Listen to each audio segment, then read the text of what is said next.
In today's video, I'll show you how to integrate Supabase with Make.com step by step. The process is simple, and I'll guide you through everything so you can set it up without any confusion.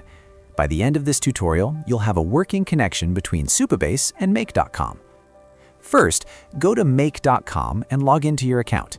If you're already logged in, you'll land directly on the dashboard. This is where you manage automations and connect different apps.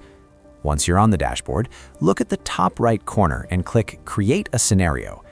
Scenarios are workflows that allow you to automate tasks between different platforms, including Supabase. Next, click the plus icon to add a new app. In the search bar, type Supabase and select it from the list. This will add Supabase to your scenario. After selecting Supabase, you'll see different module options depending on what you want to do, such as watching records, creating rows, or updating data. If you want Make.com to receive real-time data from Supabase, choose the webhook or watch module. If you select a webhook, click Create a webhook. Give it a clear and recognizable name, then continue. Now click Create a connection. At this stage, you'll need to enter your Supabase project URL and API key.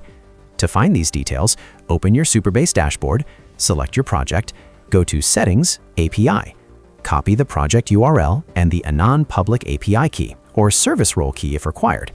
Paste these details into Make.com. Make sure everything is entered correctly, then click Save. This will finalize the setup and activate the connection.